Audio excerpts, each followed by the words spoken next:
There is a photograph of Priscilla Presley standing at a window inside Graceland. She is young.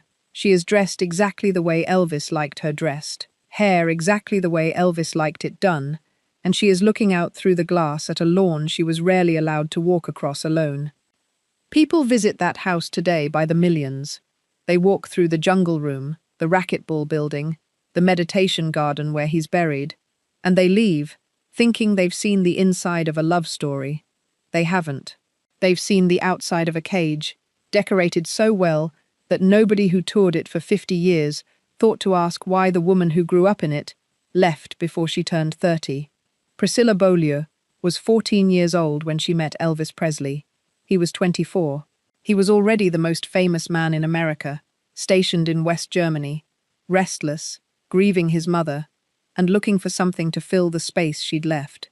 A U.S. Air Force officer named Cary Grant introduced them at a party. Elvis took her upstairs to talk. He told her about his mother. He kissed her before she left that night, and by her own account, it was the first real kiss she'd ever had. Her stepfather, an Air Force officer himself, was not going to let his 14-year-old daughter start seeing the most photographed man on the planet without conditions attached. When Priscilla came home late from that first meeting, her parents wanted answers, and by the time a fourth date had happened, her father made it clear he wanted to meet Elvis in person before another one was scheduled. Elvis showed up in his army uniform, his own father at his side, and sat through a conversation about curfews, transportation, and expectations like a suitor being vetted for a much more ordinary courtship. He agreed to all of it. Reassured and perhaps a little starstruck themselves, the Beaulieus let the relationship continue on those terms, and for the next several months, an American movie star drove a 14-year-old to and from her family's apartment on a strict curfew, like any other boyfriend under a strict father's watch. Except he wasn't like any other boyfriend, and everyone in the arrangement seemed to sense it without quite saying so. When Elvis's deployment ended in March 1960 and he flew back to the United States, Priscilla did not handle the separation well. She stayed in her room for 2 full days. The distance between Germany and Memphis didn't end the relationship. If anything, it calcified it, turning an intense wartime romance into something both of them treated as inevitable. A long-distance engagement neither had actually proposed yet. That detail gets skipped in most of the highlight reels about the king of rock and roll. It's easier to jump straight to the wedding, the white dress, the 6-inch beehive, the fairy tale framing that Hollywood has sold for 60 years. But the fairy tale had a prologue, and the prologue is the part that explains everything that came after. A 14-year-old girl and a grown man, and a set of rules about her life that he started writing before she'd finished the 8th grade. Her parents were, understandably, terrified. When Elvis shipped out of Germany in 1960, Priscilla spent 2 days in her room and barely left it. The relationship didn't end with the ocean between them. Letters came, phone calls came, and 3 years later, Elvis made her parents an offer. Let her move to Memphis, live near him at Graceland, and he would personally guarantee her a future. He promised she wouldn't live in his house, but in a separate residence with his father and stepmother. He promised the best Catholic school in Memphis. He promised chaperones, curfews, supervision, a wedding eventually. Her parents were left holding an impossible decision: say no and risk destroying their daughter's happiness, or say yes and hand her, still a teenager, to a 28-year-old man 3,000 miles from home. They said yes. Think about what that decision actually meant on paper. A 9th grader, moving alone to another country, to live inside the orbit of a man who was, by any modern standard, an adult dating a child. Nobody involved used that language at the time. The culture around Elvis in 1963 didn't have much appetite for it, or didn't want to reach for it. Reporters who caught wind of a teenage girl living near Graceland were kept at arm's length, and when Priscilla enrolled at Immaculate Conception High School, the paperwork used a name that wasn't quite hers, specifically so nobody could trace the story back to the truth of it. She flew into Memphis carrying a suitcase and a promise. The promise had 3 parts. She would live apart from Elvis, in a house nearby with his father and stepmother. She would finish her education properly, at the best Catholic school available. And someday, no date attached, no ring yet offered, there would be a wedding. For a teenager who had just left everything she knew behind, that was the entire structure holding her life together. Someday. If a story like this is new to you, the version of Graceland that never makes it into the tour brochure, this channel exists for exactly that. Subscribe now, because the next 30 minutes are going to walk you through the years nobody puts on the postcard. She landed in Memphis in 1963. She was enrolled at Immaculate Conception High School under a fake surname, so reporters wouldn't connect a Memphis teenager to Elvis Presley. She graduated in a cap and gown while, according to people who were there, Elvis sat in the audience like any other parent, except he wasn't her parent. He was her boyfriend, her future husband, and increasingly, her architect. A house that size runs on somebody's schedule, and in this case it was never going to be hers. Graceland in the early 60s ran on Elvis's schedule, which meant everyone else's schedule bent around it. He slept through the day and lived at night. Priscilla adjusted. She wrapped her hair in toilet paper before bed so it would survive until morning, then woke up hours before he did to redo her makeup so he'd never see her without it. That wasn't a beauty routine. That was a job description, and she'd been hired for it before she could legally vote. There's a pattern worth naming here, because it runs underneath the entire marriage. Elvis himself lived under a version of the same arrangement, just with different bars. Colonel Tom Parker managed nearly every visible decision of his career, the movies he took, the tours he skipped, the image he presented, in exchange for a management cut that eventually reached 50%, an arrangement almost unheard of in the industry even at the time. Elvis had grown up inside a system where someone older and more powerful decided what his life would look like, packaged it, and profited from it. When he built the same kind of system around Priscilla, he wasn't inventing the model. He was the only version of it he'd ever actually lived inside. The house itself was the perfect enclosure for what was happening inside it. 23 rooms, a gate at the end of the driveway, a wall around the property, fans camped outside around the clock. From the street it looked like the ultimate expression of freedom, a poor boy from Tupelo who'd bought himself a mansion. From the inside, for the girl living in it, it looked like something closer to a very beautiful holding cell. She could not walk to a store.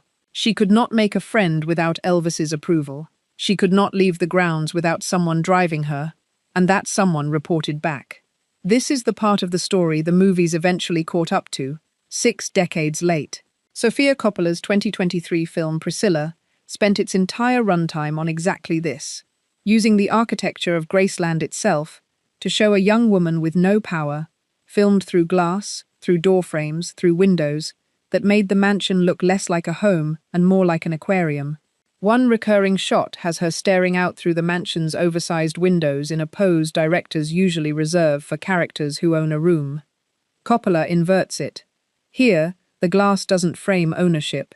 It frames a woman who can see the outside world perfectly well and still can't reach it. Critics who reviewed it kept landing on the same word, isolating.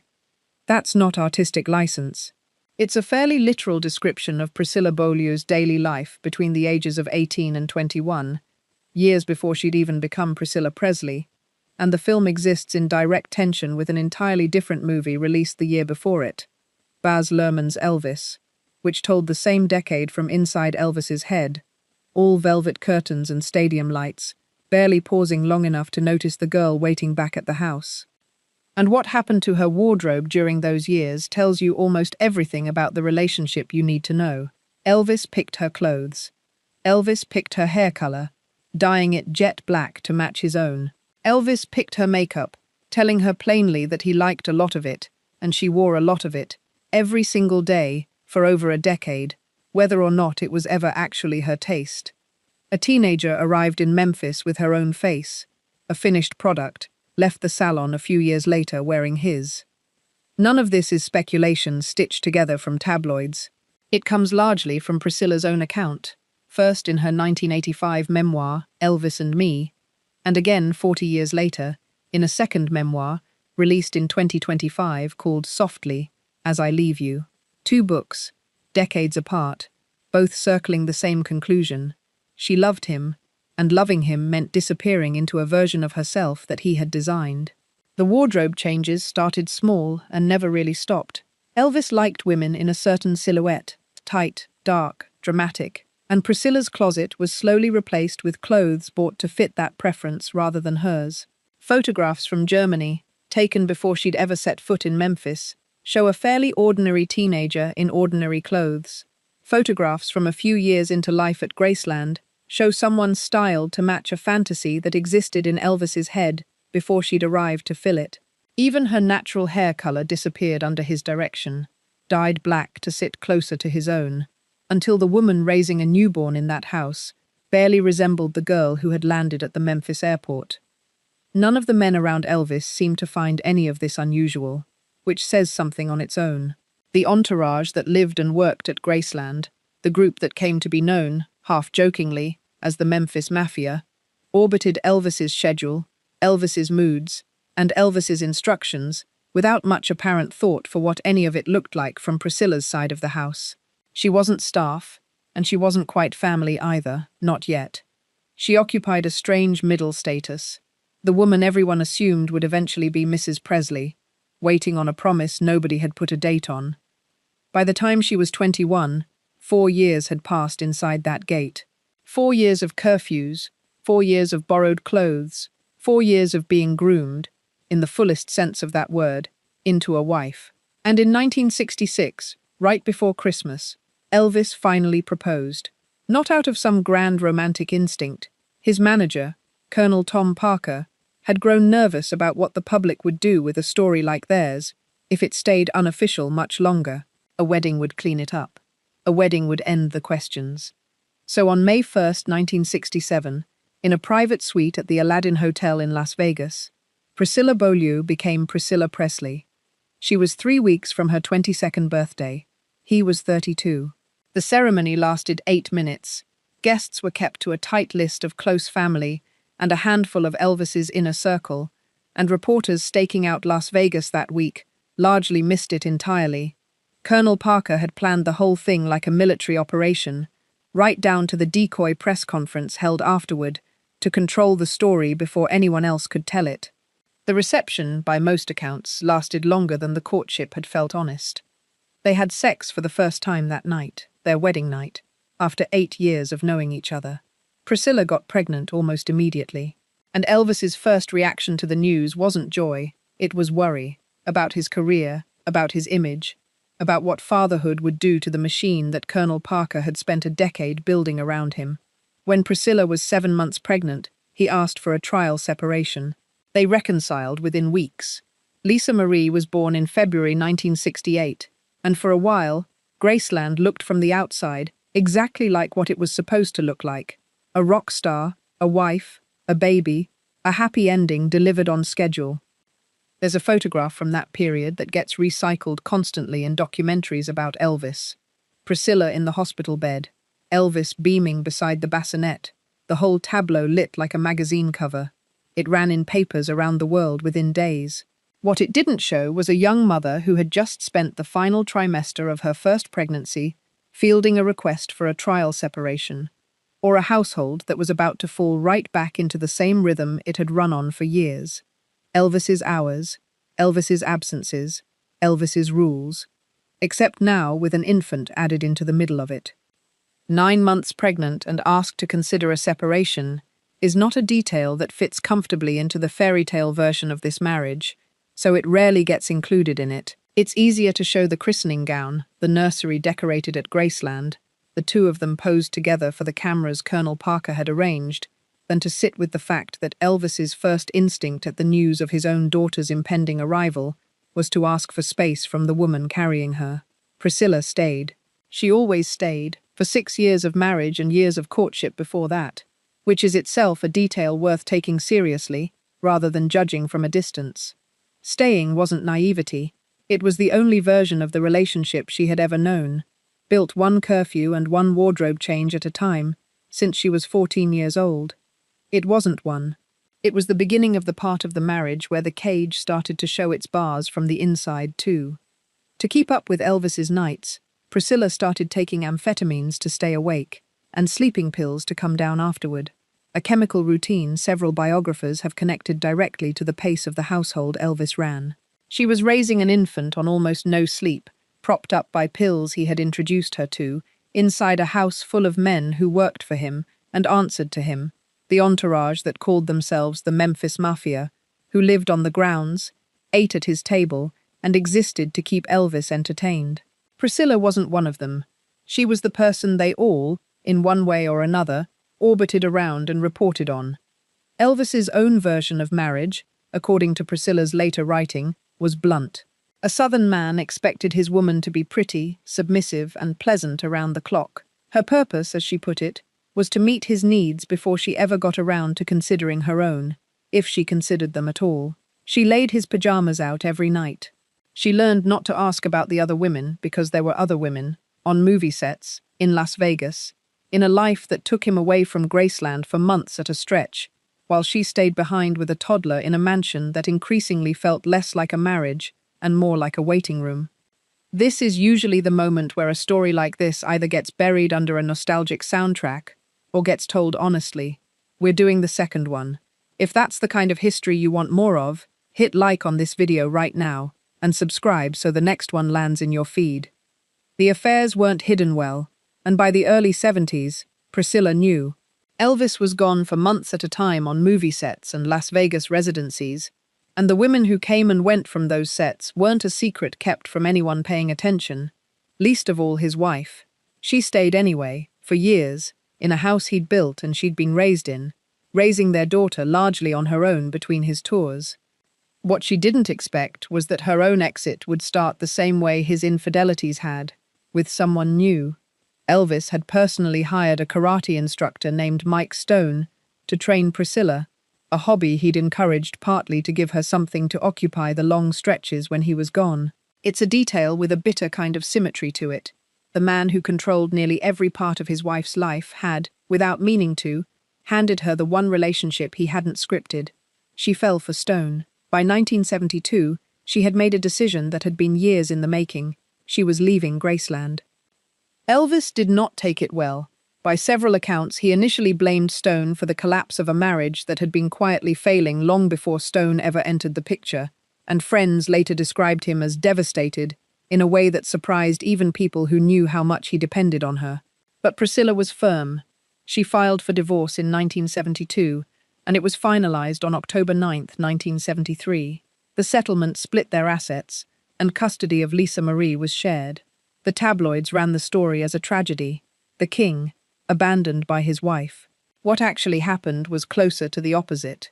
A 28-year-old woman, raised inside that house since she was a teenager, finally walked out through the gate she'd been driven through 1,000 times as a passenger, and this time she was driving. They did not become strangers. Elvis and Priscilla stayed close enough after the divorce that she would later describe their bond as one of the steadiest relationships of her adult life, even after it stopped being a marriage. He called her often. He leaned on her for advice. When his health started to visibly decline in the mid-70s, the weight, the exhaustion, the pills that had replaced the amphetamines of his younger years with something heavier, she was one of the few people who saw it clearly and said so. Here is the part of the story that the tragic marriage genre usually skips entirely, because it doesn't fit the frame of a woman destroyed. Priscilla and Elvis stayed close after the divorce. They co-parented Lisa Marie. When Elvis died in August 1977, alone in a bathroom at the house Priscilla had left 4 years earlier, she was the one who stepped in to manage what remained of him. In 1979, she became executor of his estate. Graceland at that point was in serious financial trouble. Elvis had spent lavishly and managed almost nothing, and the estate Lisa Marie stood to inherit was worth a fraction of what people assumed, weighed down by taxes, mismanagement, and years of decisions made by people who had every reason to keep Elvis spending and no reason to keep him solvent. Priscilla, with essentially no business background and a 9-year-old daughter to raise, took it over anyway. She opened Graceland to the public in 1982, turning the house she had once been confined inside of into a paid tour that strangers could walk through by the thousands. She built Elvis Presley Enterprises into a business worth tens of millions of dollars, expanding into museums, shopping centers, and licensing deals that turned a dead man's mortgaged mansion into one of the most visited private homes in the United States, second in annual visitors, only to the White House by some counts. Rooms she had once been quietly restricted from wandering through unsupervised were now roped off with velvet stanchions and narrated for paying tourists. In her own voice on the audio guide, describing a version of the house that left most of what actually happened there unsaid. The woman the house had once confined became the woman who decided what the house would mean to the rest of the world. That's not a footnote, that's the actual ending, and it's a considerably stranger one than Sad Wife of a Rock Star, which is the only version most people ever hear. She built an acting career alongside it, and this part of her life tends to get compressed into a single line in most retrospectives, when it was actually its own decade-long reinvention. She joined the cast of Dallas in the early 80s, playing Jenna Wade opposite one of the biggest ensemble casts on American television, at a moment when a former rock star's ex-wife had every reason to expect the door to that industry to stay closed. It didn't. She followed it with 3 Naked Gun films alongside Leslie Nielsen, playing it entirely straight inside some of the silliest physical comedy of the decade, and building a second public identity that had nothing to do with Graceland at all. She had a long relationship with music producer Marco Garibaldi through the 80s and into the 2000s, and a second son, Navarone, born in 1987. She never remarried. When asked why, decades later, her answer wasn't bitterness. She said she had been in love with Elvis, and in her words, still was. That statement alone should complicate every easy narrative about this marriage. It wasn't a story of a monster and a victim, cleanly. It was a story of a teenage girl absorbed into a famous man's life before she had any real say in the matter, shaped by him for years, confined by the house he built for both of them, and yet still, at 80 years old, unwilling to describe the whole thing as regret. The last chapter of this story arrived after most people assumed it was already finished. In January 2023, Lisa Marie Presley died suddenly at 54, and within weeks, Priscilla was pulled into a legal fight over the very house that had defined her adult life. A 2016 amendment to Lisa Marie's trust had quietly removed Priscilla, along with her longtime business manager, as co-trustee, replacing them with Lisa Marie's own children, Riley and Benjamin Keogh, though Benjamin had died in 2020, leaving Riley as the surviving heir named in the document. Priscilla filed a petition challenging the amendment's validity, arguing it had never been properly witnessed or notarized, and that she had never received the correspondence required to formally contest it in time. At stake wasn't sentiment. It was control of a business worth tens of millions of dollars, including a meaningful stake in Elvis Presley Enterprises itself, the company Priscilla had spent decades building out of near nothing. The dispute eventually settled outside of court, the terms largely kept private. Priscilla was named a special advisor to the trust, rather than restored as trustee, while day-to-day control passed to her granddaughter Riley Keogh. In November of that same year, separate from the settlement, she secured the right to be buried at Graceland, beside Elvis, in the meditation garden where he has rested since 1977, a request that, decades earlier, nobody would have guessed the divorced wife of a dead rock star would ever have to formally secure. 60 years after a 14-year-old girl met a famous stranger in Germany, the house that confined her is also, by her own choice, going to be the place she's buried. That is either the most tragic detail in this entire story or the most honest one, and there's a real chance it's both at once. Graceland gets photographed as a monument to Elvis Presley. Walk it slowly enough, and it's just as much a monument to what it took from the girl who arrived there in 1963 and to what she rebuilt out of it after she left. The gates that once kept her in are the same gates that millions of tourists now walk through to see the life she helped preserve. It's worth sitting with how rare that ending actually is. Most of the women who orbited famous, controlling men in that era of American celebrity left with far less, their names attached forever to someone else's legend, their own decades reduced to a single line in someone else's biography. Priscilla Presley left Graceland at 28, with a divorce settlement and a toddler, and by the time she was in her 60s, she owned the story. Not metaphorically, legally, financially, literally, the house, the museum, the merchandise, the myth. She had spent her adolescence being shaped into somebody else's idea of a wife, and she spent the back half of her life deciding, room by room, what the public would be allowed to know about the man who'd done the shaping. That doesn't erase what happened to her at 14, at 19, at 22 in a hospital bed, while her husband asked for space. It sits right alongside it, which is a far more complicated place for a story to end than victim or survivor alone would put it. If you want the next story in this series, the marriages, the mansions, and the parts of these families' histories that never make the tour, subscribe and turn on notifications so you don't miss it. And if this one changed how you'll look at Graceland the next time you see it, let me know in the comments. I read every one.